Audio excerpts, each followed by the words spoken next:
I was like, thank you very much. It's always so odd, this virtual kind of platform, though obviously we're all getting used to it. And thank you, Felicia and Emma and the whole Utah diplomacy team. It's just a real honor because, in many ways, Utah the, is so known for its national parks. Of course, my home state of California as well. I think we might have more units, but we're also bigger. So I just want to start by saying how much I appreciate the work that all of you do. Not just those who serve on the board or with Utah diplomacy, but also you as citizen diplomats and activists. As I mentioned, or as Kelly mentioned, working with the International Visitor Leadership program was such a highlight when I've been overseas. We get to recruit them, we get to brief them, but we don't actually get to go with them to the United States to see what they experience. Of course, when they come back, we get to hear all about it, and they always are so enthusiastic about the home hospitality and the cultural places that they were able to visit during the trip. So, I mean, it really does have an impact. And right now, we're not seeing as many international visitors, of course, in the United States, like not just like IVLPs, but just because of the pandemic and tourists. But I mean, I encourage you all, when you're out in the national parks, when things are kind of more back to normal or the new normal, and travel is allowed again, to engage always like with international tourists, because when we're overseas and we're foreign tourists in another country, we always learn so much about the culture and the people from the people there. And my kids are always annoyed at me because I try to engage people when I like to talk to people. And right now we just moved to a new country. We're in Belgium, and we've only been here like a few weeks. So we're, COVID, restrictions and being careful. We're going out, and we did a cleanup on as part of, I think it was World Cleanup Day on Sunday. And my kids were always like, they're so annoying. You're so annoying. Like, stop talking to them. They're annoyed by you talking to them. I said, well, then they'll not talk to us and we'll move on. But it's just important to kind of, start those conversations for us all to learn.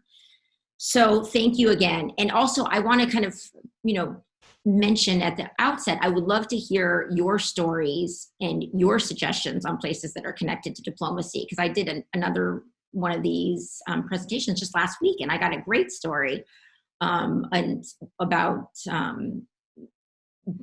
President Carter bringing Sadat and Begin to Gettysburg, the battlefield, like in the midst of the negotiations, and how pivotal that was. So I didn't know about it. And I find that when you visit these places or you come into contact with people who have a more direct connection, it leads to more discoveries. So I'll go ahead and share my screen.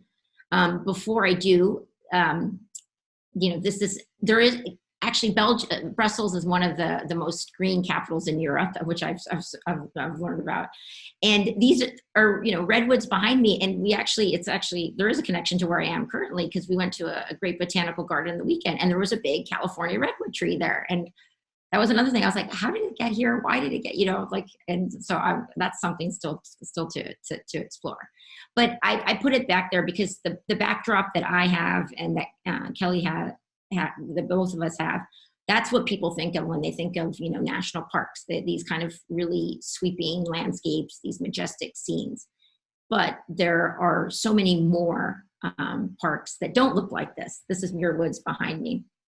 So let me go ahead and can everyone see it? Okay, there we go. So I'm just starting off with, of course, some familiar scenes for you. So I should say that I started this year a year ago, it's almost exactly a year, I was in Washington at this time. And my plan had been to do kind of the more far-flung states and areas first. So we went to Hawaii and also the U.S. Virgin Islands, the Caribbean, and then the idea was to do a really long road trip in the spring. And unfortunately, because of COVID, that didn't actually come to pass. But we were locked down and quarantining with my family in California. But then we went to visit my husband's family in Texas, and so I was like, it's safer to drive. Let's drive. And so we were able to kind of squeeze in some sites, including some in Utah.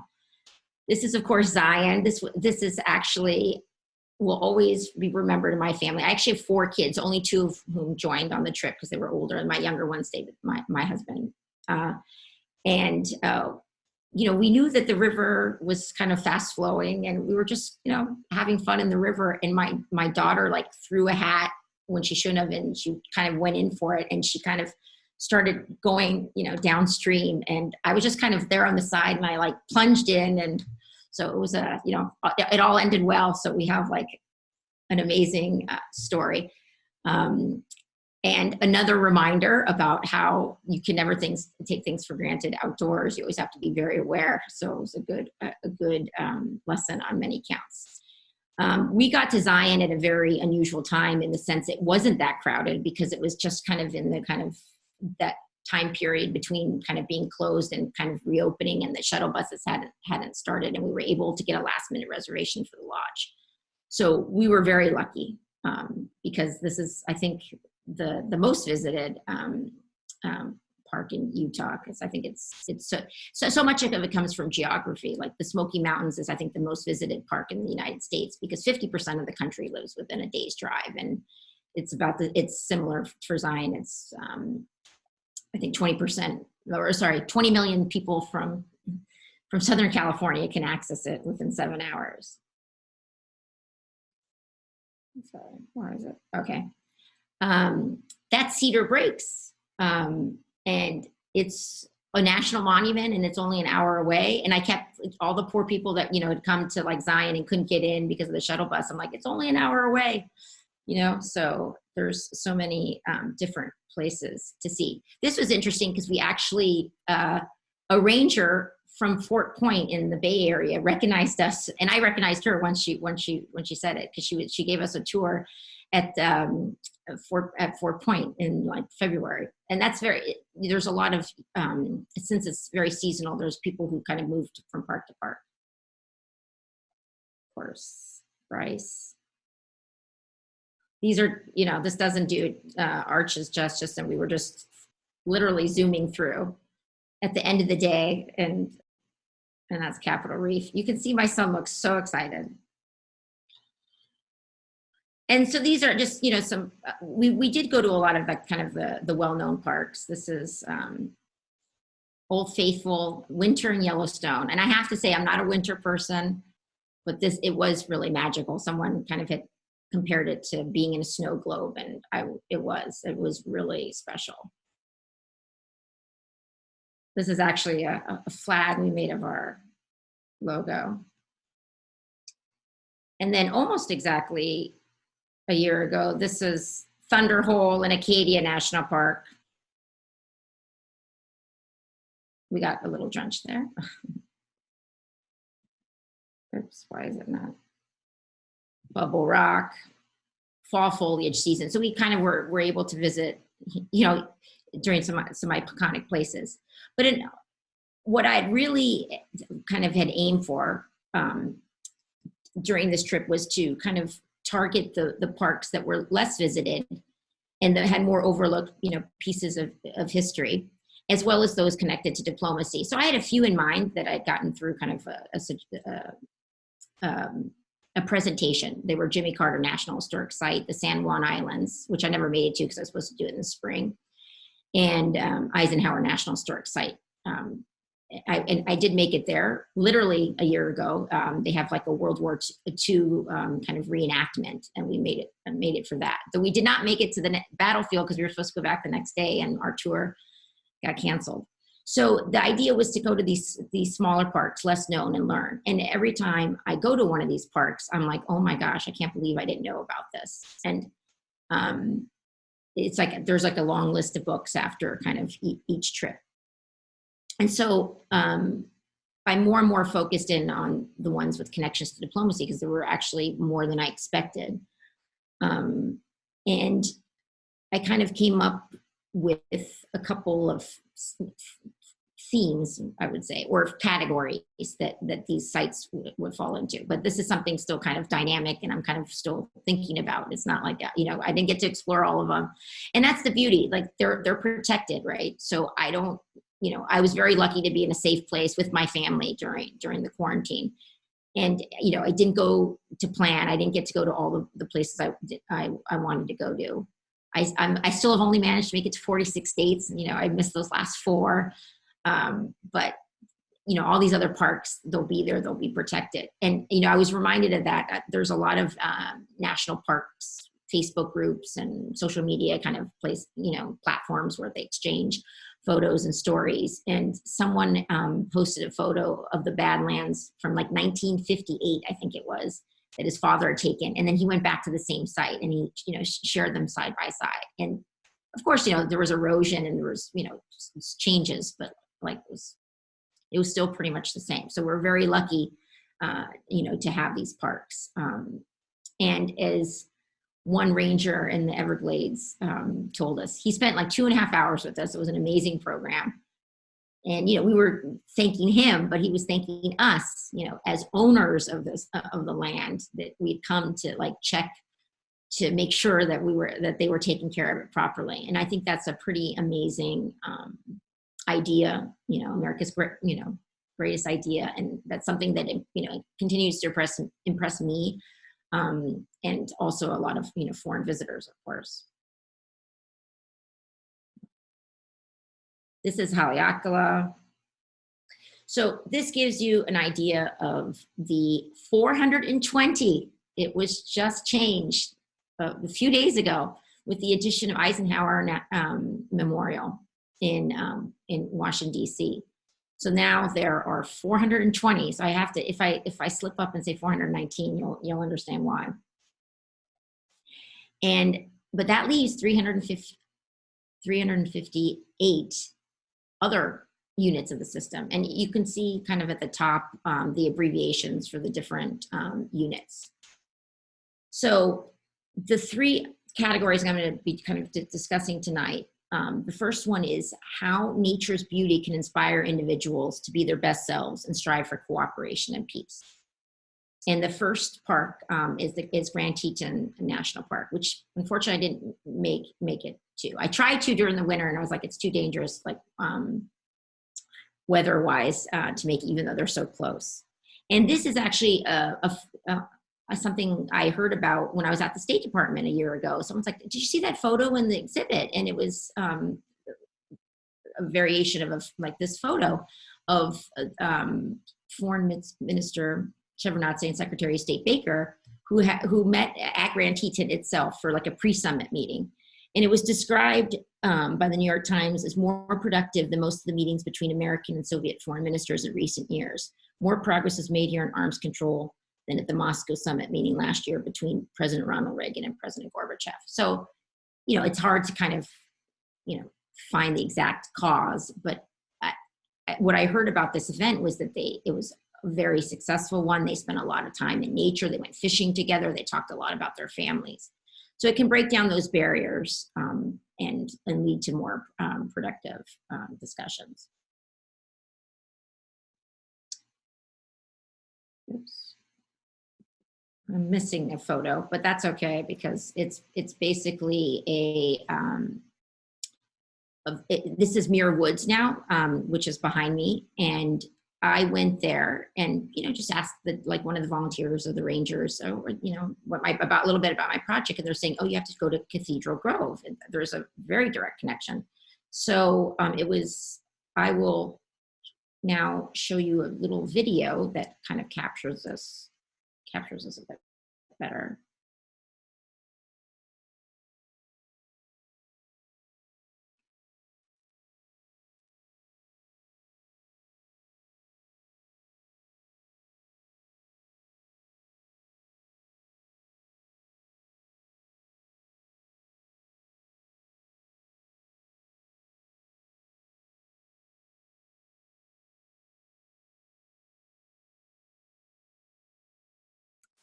I don't think we have sound on our side, Christine. Oh, okay.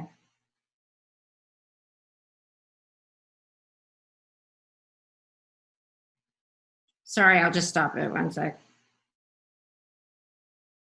Okay. Oh, sorry.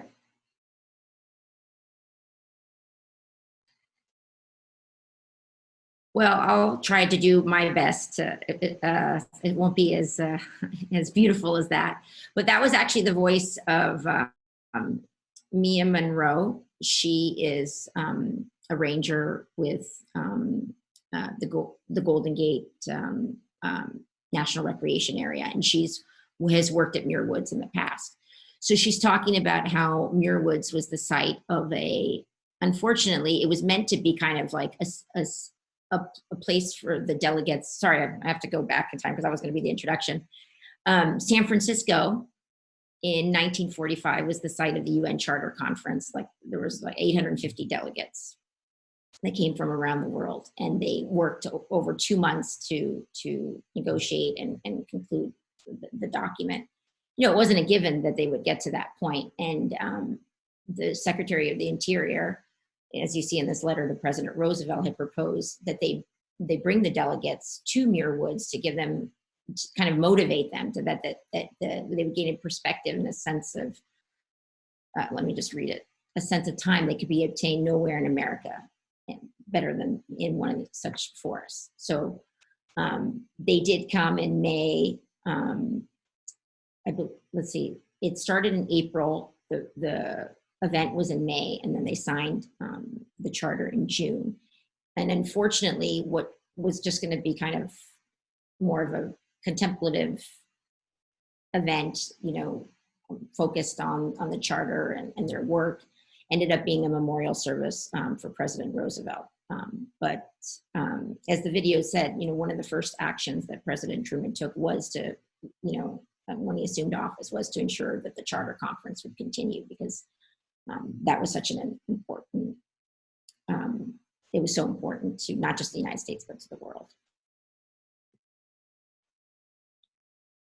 So another place that, the second category is that some sites I found commemorate places, and the purpose of that is to celebrate the peaceful resolution of a conflict through diplomacy. And I found this nowhere better, and you know, I didn't get to every site, so there might be more, than Chamizal National Memorial in El Paso, Texas. We got there on a rainy day, as you can see, and there had been a border dispute that had gone on for, you know, close to 100 years, because the border boundary was the Rio Grande, and it shifted, and so there were these, you know, kind of, it had simmered for a long time, and never kind of achieved conclusion.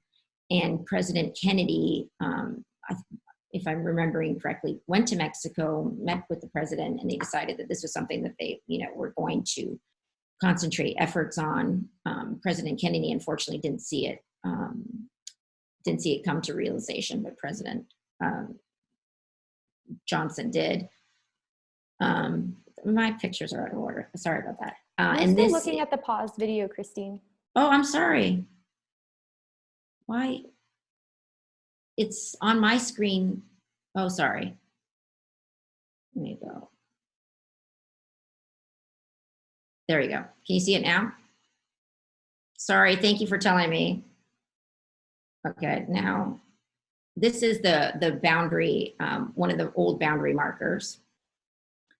And it is a very unusual park because it is like a performing arts center, and it's meant to really celebrate the kind of the two nations, the two cultures, our friendship. Of course, now it's very difficult because of COVID. And this is a scene from the final. They had a black box apparently, which they pressed because they had to kind of build a channel for the river. And the black box, they pressed the button, and then the water started flowing. But this was like kind of unveiling the kind of commemorative statue. And then in the visitor center, you can recreate the scene. So once again, my son not looking very happy. There's like a trend. And then there's sites that I found celebrated history-making individuals, including those with success in the diplomatic sphere. And often I didn't know that there was any connection to the diplomatic sphere until I actually visited. This was the Frederick Douglass National Historic Site. He was, basically our ambassador to Haiti. This is an artistic rendering. So he was many things: abolitionist, suffragist, author, editor, but also orator. They actually at that site they also have an oration contest for children, because that was something that was he was so skilled in. And that's his home, Cedar Hill, just outside Washington, D.C. Washington, D.C. has an amazing concentration, of course, many small ones. So for those park enthusiasts, there's like a lot of people who like to visit as many as possible, either the 62 or all 420, and they can always get a large number when they come to Washington. Then there was Clara Barton National Historic Site. It was it was in DC and it was kind of close by. So I didn't know what to expect. And it actually, it's her former home, but it was also the headquarters of the American Red Cross. And it was just by reading a sign outside that I learned that she was in Europe and heard about the Red Cross. And then she became aware of its, potential benefits to Americans. And so she sought to convince the U.S. of the importance of the organization and to adopt the principles for which it stood. And so in 1881, she founded the American Red Cross, and one of the Red Cross's first goals was to secure the ratification of the Geneva Convention by the U.S. And she worked to that and lobbied the Senate. Then this third site was one I actually visited on a previous trip before I kind of started this year-long adventure. We had done two much shorter, like 1 week, 10-day trips with my kids again, because I realized that growing up in California and having worked, in DC, I hadn't really visited that much of, the rest of the country. And my children were at a camp in West Virginia. So I knew the starting point and then decided, different routes. And I wasn't even focusing on national parks. I was just like beginning and end, and then I was going to fill it in. And I did think that I wanted one big national park. See, once again, the national park name, and it was Mammoth Cave. So we ended up going there and then finishing in Nashville. But, just along the route, I saw some other places, and we went to Hopewell Culture, which is in Ohio. And I was like, wow, I can't believe I didn't know about, the people that live there, what they did on the land. And also that there's so many of these parks that I didn't know about, and that I didn't even think to look for. And so that same summer, I was like, I was bitten by the bug. I was like, I want to visit more parks. And we were visiting friends in Vermont, and there aren't that many in that immediate area. So we went to two, one in New Hampshire and then this one in Vermont. It's Marsh Billings Rockefeller National Historic Park. And George Perkin Marsh, his boyhood home is kind of the centerpiece of the park. And he's the father of the conservation movement. He was very influenced by what he saw growing up around him in Vermont. There was a lot of deforestation, which led to erosion and impact on the land. And then he became our ambassador to Italy, or our minister, but basically our ambassador to Italy for 21 years. And he was very much influenced by what he saw there. He saw the impact of European deforestation and how Europeans were trying to respond with land management plans. And both of these experiences, many others, impacted his thinking and writing. And his seminal work, Man and Nature, was published in 1864, and was influential in changing people's perceptions of the relationship between humans and the land. And this is his boyhood home.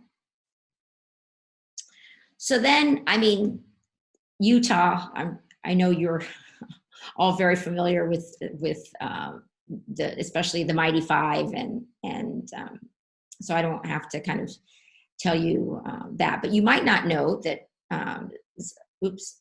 Can you see it at the very bottom? Zion has a sister park relationship with a park in China. And this is kind of run through the Office of International Affairs in the National Park Service. And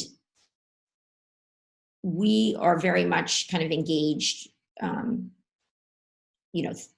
just the National Park Service, the State Department as well, engages on these issues. We have a Bureau of Ocean Environment and Science, and we also, for example, when I was in Dubai with the Foreign Commercial Service representative and other sections in the embassy, and it was at the embassy and consulate, it was a mission-wide effort. We had something called Discover America, where we were promoting the U.S., including education and tourism, which were more kind of in the public affairs area. And we invited through State Department and the Office of International Affairs, a National Park Service representative to come, and in uniform. So he met with many stakeholders in the UAE, but also kind of was like a keynote speaker at a IMAX movie presentation of National Parks movie. So this is one of something the Office of International Affairs works on, sister parks. And they do also consultation and training, and I mentioned the State Department programs. So I always find that the National Park Service website is it's not revolutionary, right, to go to the NPS website, but they have a great, I find it, seeing this visual, that seeing the whole map of the US, like when you're planning a trip, you can kind of, add places that might be along the way. And they have a great kind of overview of each park, and then links, of course. And whether you're doing this virtually or in person, you go to the website of the park. They'll have all the COVID, differences, different hours, etc. They'll have junior ranger programs, educational resources. There's also like a whole section of the overall website where you can get, curriculum, lesson plans, etc. And you can delineate via, if you wanted a math lesson, science lesson, social studies, etc. So these are the ones in Utah. So there's a lot of attention to the 5 parks, but I didn't get to go to that many of them. But the Golden Spike National Historic Park, this year they just issued a new junior ranger program on railroad. It's called the Railroad Explorer. And then there's 599 national natural landmarks, and there's only 4 in Utah, but that's because I think that so many are already protected through the national park system. But I mean, we can't forget about the public lands in general. So we kind of focus, and I'm part of the problem, right? I focused my project on national parks, but then there's so many other public lands to discover: city parks, state parks, Bureau of Land Management, Forest Service. So when you are visiting during, the pandemic, it's very important to be prepared. Distance. They kind of have a hashtag campaign, Recreate Responsibly. I encourage everyone of all ages to do the Junior Ranger program. This one is from Catoctin Mountain Park, and also Diplomatic Connection, because it's the site of Camp David. That's the Railroad Explorer. I encourage people to buy the passport. Not every, it gives you an overview and like a little blurb on everyone, and you can kind of collect stamps, record your progress. There's a bigger version. Some people are very into this, and there's actually something called the National Parks Traveler Club, where they have like a data bank that shows all the different stamps, so you can check that, make sure you've gotten all of them. They do special awards for people who've gone to all 420. The Junior Ranger program is still active even during COVID. They're getting sworn in distance there. I often was deputized to do it. These junior ranger programs are a great way to kind of, they're like activity booklets. They're designed for kids, but often they sometimes have adult programs, but even the adults can learn from the kids' booklets, because unless you know a lot about the site, you're still going to learn. You earn a nice little badge. This is the podcast that she mentioned earlier. So the last 2 podcast episodes, this one's the second to last, was on kind of international exchange or diplomacy topics. Summer work travel program, which is a J1 visa. And then this last one was on Chamizal National Memorial. So thank you very much. Sorry for all the technical glitches. I actually started so I look forward to your questions and any suggestions that you have on places that you feel that there's connections to diplomacy, and whatever your interpretation of that is, because there's different interpretations. Thank you.